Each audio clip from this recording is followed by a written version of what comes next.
ಶರೀರಕ್ಕೆ ಆಹಾರವು ಎಷ್ಟು ಮುಖ್ಯವೋ ನಮ್ಮ ಆತ್ಮಗಳಿಗೆ ಆಹಾರವು ಅಷ್ಟೇ ಮುಖ್ಯ. ನಮ್ಮ ಆತ್ಮಗಳಿಗೆ ಆಹಾರ ದೊರಕುವುದು ದೇವರ ವಚನಗಳಿಂದ.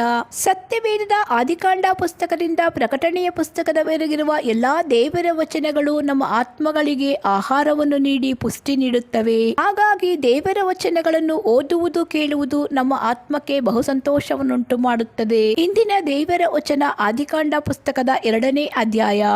ಆದಿಕಾಂಡ 2ನೇ ಅಧ್ಯಾಯ.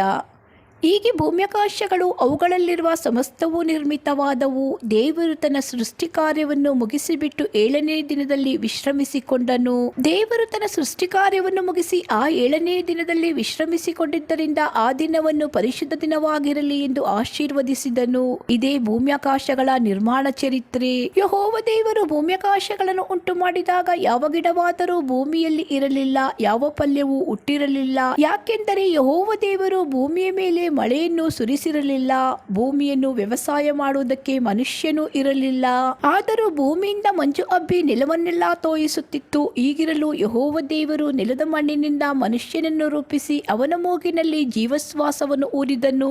ಆಗ ಮನುಷ್ಯನು ಬದುಕುವ ಪ್ರಾಣಿಯಾದನು. ಇದಲ್ಲದೆ ಯೆಹೋವ ದೇವರು ಮೂಡಣ ದಿಕ್ಕಿನಲ್ಲಿರುವ ಏದೇನ್ ಸೀಮೆಯಲ್ಲಿ ಒಂದು ಉದ್ಯಾನವನವನ್ನು ಮಾಡಿ ತಾನು ರೂಪಿಸಿದ ಮನುಷ್ಯನನ್ನು ಅದರಲ್ಲಿ ಇರಿಸಿದನು. ಮತ್ತು ಯೆಹೋವ ದೇವರು ನೋಟಕ್ಕೆ ರಮ್ಯವಾಗಿ ಊಟಕ್ಕೆ ಅನುಕೂಲವಾಗಿಯೂ ಇರುವ ಎಲ್ಲಾ ತರದ ಮರಗಳನ್ನು ಆ ಭೂಮಿಯಲ್ಲಿ ಬೆಳೆಯ ಮಾಡಿದನು. ಇದಲ್ಲದೆ ಅವನ ಮಧ್ಯದಲ್ಲಿ ಜೀವದಾಯಕ ವೃಕ್ಷವನ್ನು, ಒಳ್ಳೆದರ ಕೆಟ್ಟದರ ಅರುಹನ್ನು ಹುಟ್ಟಿಸುವ ವೃಕ್ಷವನ್ನು ಬೆಳೆಯಿಸಿದನು. ಏದೇನ್ ಸೀಮೆಯಲ್ಲಿ ಒಂದು ನದಿ ಹುಟ್ಟಿ ಆ ವನವನ್ನು ತೋಯಿಸುತ್ತಿತ್ತು. ಅದು ಆಚೆ ಕಡೆಯಲ್ಲಿ ಒಡೆದು 4 ಶಾಖೆಗಳಾಯಿತು. ಮೊದಲನೆಯದರ ಹೆಸರು ಪೀಶೋನ್. ಅದು ಬಂಗಾರ ದೊರಕುವ ಅವೀಲಾ ದೇಶವನ್ನೆಲ್ಲ ಸುತ್ತುವುದು. ಆ ದೇಶದ ಬಂಗಾರವು ಶ್ರೇಷ್ಠವಾದದ್ದು. ಅಲ್ಲಿ ಬದೋಲಕ ಧೂಪವು ಗೋಮೋದಿಕ ರತ್ನವು ಸಿಕ್ಕುತ್ತವೆ. 2ನೆಯ ನದಿಯ ಹೆಸರು ಗಿಹೋನ್. ಅದು ಕೂಶ್ ದೇಶವನ್ನೆಲ್ಲ ಸುತ್ತುವುದು. 3ನೆಯ ನದಿಯ ಹೆಸರು ಇದೆಕೇಲ್. ಅದು ಅಶೂರ್ ದೇಶದ ಮುಂದೆ ಹರಿಯುವುದು. 4ನೇದು ಯುಫ್ರೆಟಿಸ್ ನದಿ. ಯೆಹೋವ ದೇವರು ಆ ಮನುಷ್ಯನನ್ನು ಕರೆಕೊಂಡು ಹೋಗಿ ಏದೇನ್ ತೋಟವನ್ನು ವ್ಯವಸಾಯ ಮಾಡುವುದಕ್ಕೂ ಕಾಯುವುದಕ್ಕೂ ಅದರಲ್ಲಿ ಇಟ್ಟನು. ಇದಲ್ಲದೆ ಯೆಹೋವ ದೇವರು ಆ ಮನುಷ್ಯನಿಗೆ, ನೀನು ತೋಟದಲ್ಲಿರುವ ಎಲ್ಲಾ ಮರಗಳ ಹಣ್ಣುಗಳನ್ನು ಯಥೇಚ್ಛವಾಗಿ ತಿನ್ನಬಹುದು, ಒಳ್ಳೆದರ ಕೆಟ್ಟದರ ಅರುಹನ್ನು ಹುಟ್ಟಿಸುವ ಮರದ ಹಣ್ಣನ್ನು ಮಾತ್ರ ತಿನ್ನಬಾರದು, ತಿಂದ ದಿನ ಸತ್ತೇ ಹೋಗುವಿ ಎಂದು ವಿಧಿಸಿದನು. ಮತ್ತು ಯೆಹೋವ ದೇವರು, ಮನುಷ್ಯನು ಒಂಟಿಗನಾಗಿರುವುದು ಒಳ್ಳೆಯದಲ್ಲ, ಅವನಿಗೆ ಸರಿಬೀಳುವ ಸಹಕಾರಿಯನ್ನು ಉಂಟು ಮಾಡುವೆನು ಅಂದನು. ಆಗ ಆತನು ಎಲ್ಲಾ ಭೂಜಂತುಗಳನ್ನು, ಆಕಾಶದ ಪಕ್ಷಿಗಳನ್ನು ಮಣ್ಣಿನಿಂದ ನಿರ್ಮಿಸಿ, ಇವುಗಳಿಗೆ ಆ ಮನುಷ್ಯನು ಏನೇನು ಹೆಸರಿಡುವನು ನೋಡೋಣ ಎಂದು ಅವನ ಬಳಿಗೆ ಬರಮಾಡಿದನು.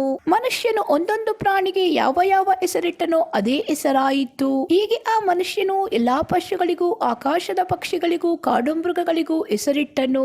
ಆದರೆ ಆ ಮನುಷ್ಯನಿಗೆ ಸರಿಬೀಳುವ ಸಹಕಾರಿ ಕಾಣಿಸಲಿಲ್ಲ.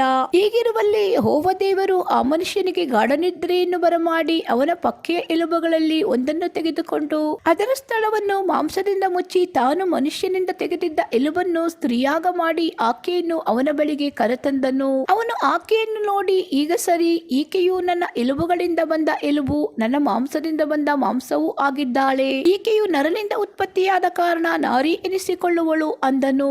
ಈ ಕಾರಣದಿಂದ ಪುರುಷನು ತಂದೆ ತಾಯಿಗಳನ್ನು ಬಿಟ್ಟು ತನ್ನ ಹೆಂಡತಿಯನ್ನು ಸೇರಿಕೊಳ್ಳುವನು, ಅವರಿಬ್ಬರು ಒಂದೇ ಶರೀರವಾಗಿರುವರು. ಆ ಸ್ತ್ರೀ ಪುರುಷರಿಬ್ಬರು ಬೆತ್ತಲೆಯಾಗಿದ್ದರೂ ನಾಚಿಕೊಳ್ಳಲಿಲ್ಲ. ಇದಿಷ್ಟು ದೇವರ ವಚನಗಳು. ಸತ್ಯವೇದದ ಆದಿಕಾಂಡ ಪುಸ್ತಕದ 2ನೇ ಅಧ್ಯಾಯದ ಎಲ್ಲಾ ದೇವರ ವಚನಗಳು. ಆಮೇನ್.